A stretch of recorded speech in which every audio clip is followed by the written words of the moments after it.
Some say pastors have the best job in the world. We get to preach, to wrestle with Scripture, and to layer its stories upon the life of the sin-enmeshed community and the thick morass of the world, and be conduits of what in churchly business Lutheran lingo is called good news. We get to act on behalf of the assembly in saying the words of forgiveness and grace, and be in the front of the line to serve up bread and wine and point everyone to remember the needy with our offerings. Somewhere in my heart of hearts, for a long time now, in my own idea for what makes for pastorly work, when I take a deep breath, I know that being a vehicle for blessing, bringing holiness where it is most needed, which is most of the time, and for drawing attention to God in situations which are downright ungodly, is a deep and abiding and awesome gift and responsibility.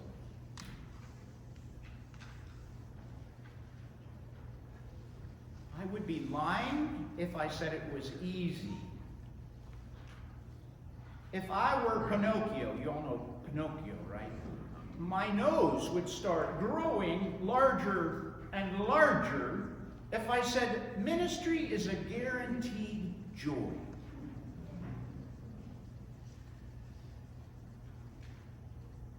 Yet here we are, within a huge interruption called COVID and the variant du jour. After a time out from this space since January, now back in our God box called Bethesda. How you feeling? Thank you for being here. Thank you for being here this past month on Zoom. Thank you for company in misery. And thank you for anything and everything that you contribute together in the ways of blessing.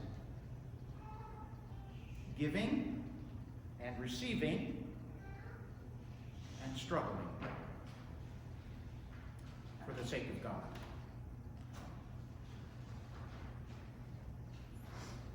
I have to confess that I'm afraid of being trite, of being unintelligible. You know Miss Othmar's voice in Peanuts animation?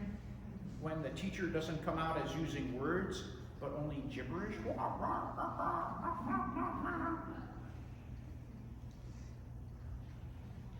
But here goes. We invite holiness to wash over us, wherever and whenever.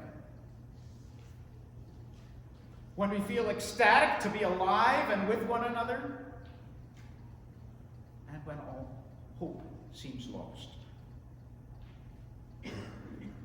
God is in the room, dear friends, when we sing Silent Night in a dim church with flickering candles. God is near to the couple who can't believe that a child has emerged, newly born, to evoke love they never imagined before. God is near to the war-weary, terminally ill, those sick of the pandemic, and angered at the politically divided.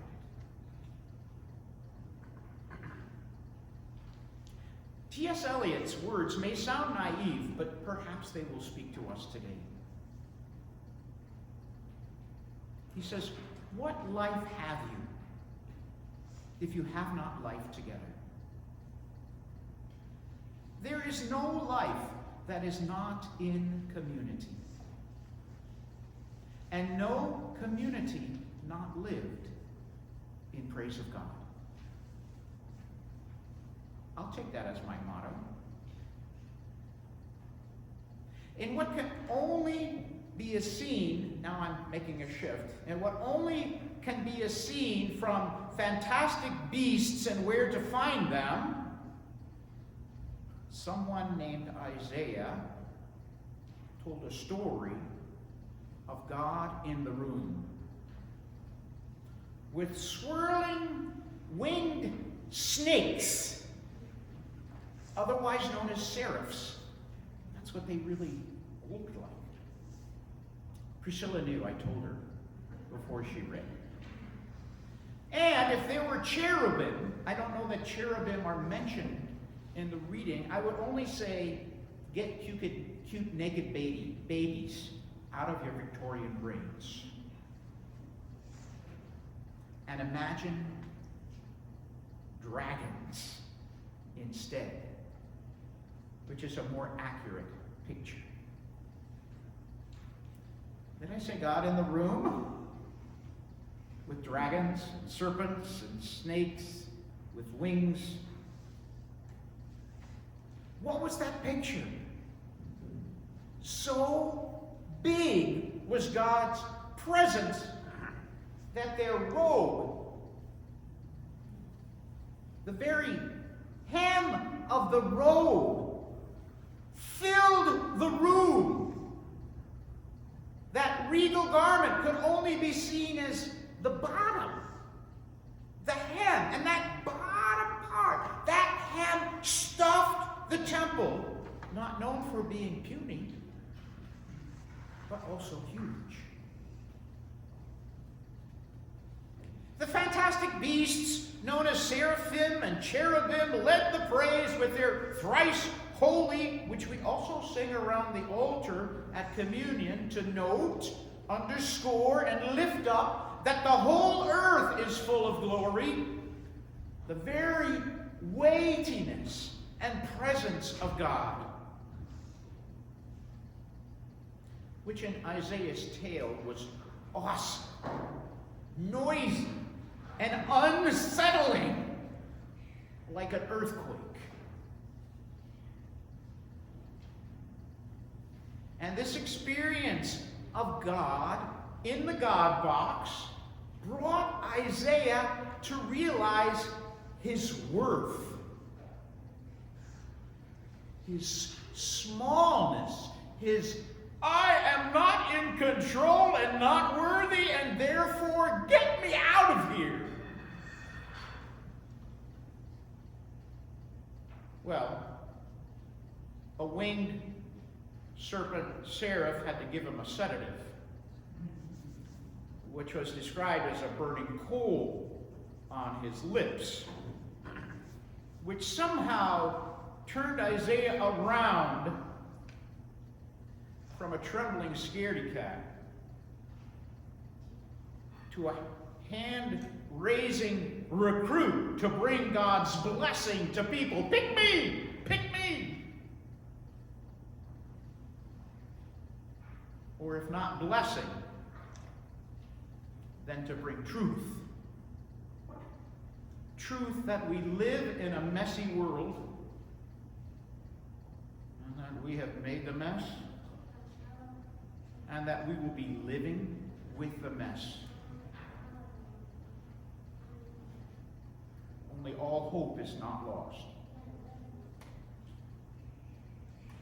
That mysterium tremendum will not go away.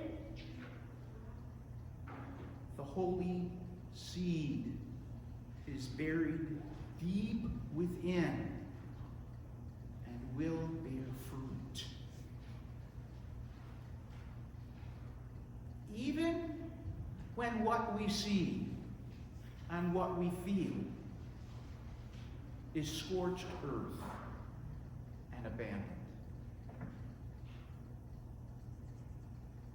Isaiah, all aware of God in the room, you get to bring and share blessing.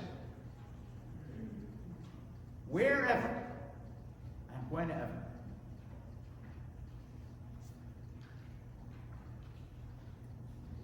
I love that story.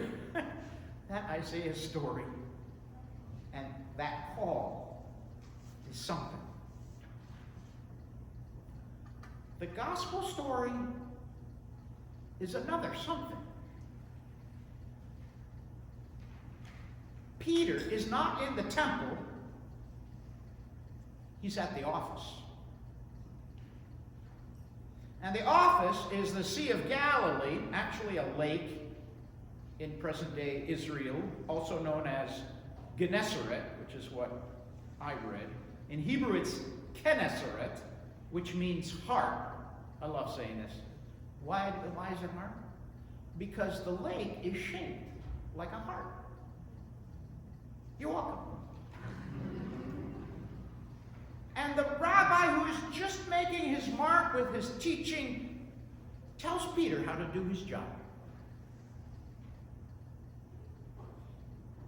Try fishing again.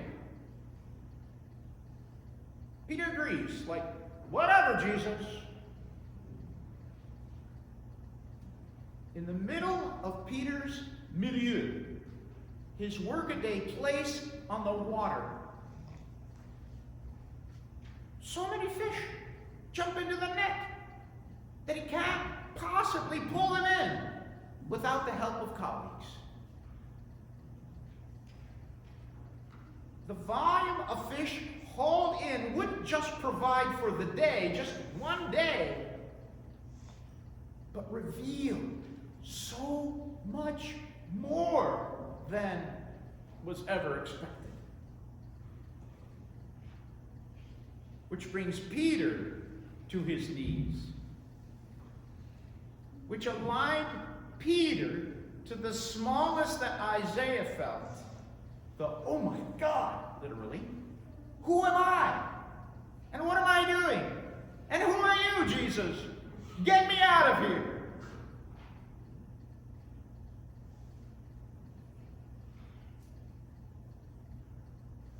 Instead of sending a seraph with a burning coal, Jesus quickly reframes Peter's destiny from hauling in fish to the job of encircling people. Life in community. Life which redeems trouble and religious barriers that cause trouble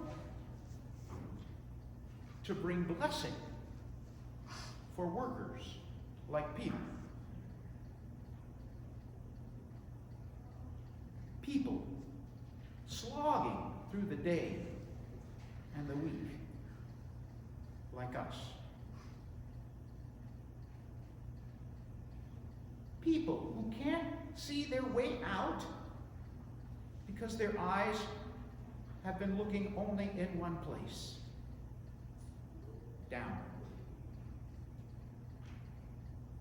Or downtrodden because their outlook has been determined by others who do not have their best interests in mind.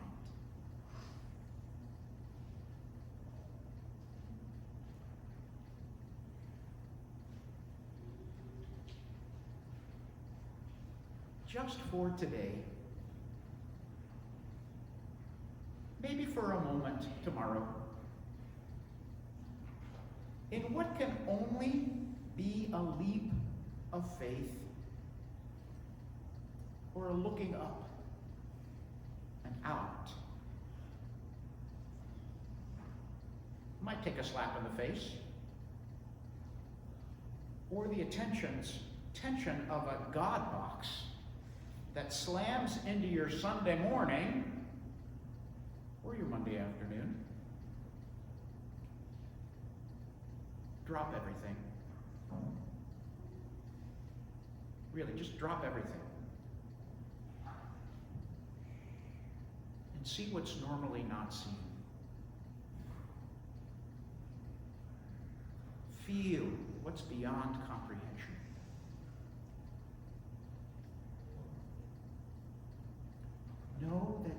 being called into holiness. God's beauty, power, attention, and awesomeness are here. The glory of God is at the table around which we sing, Holy, Holy, Holy. And in our homes, and in our offices, in the cold winter here, and to friends and partners to which we are invited to share life and love. Good news. It comes when we dream. And it comes when we are afraid.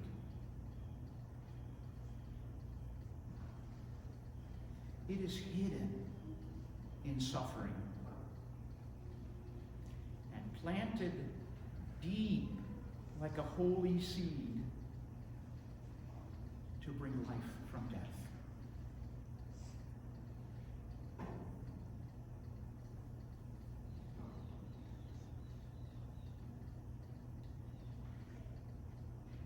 God bless. God bless our youth in their disappointment about the cancellation of the youth gathering. God bring holy joy as Maya Ibrahim thrills at water stories and prepares for baptism here. God infuse this congregation with its gifts for encircling community and draw the circle wide.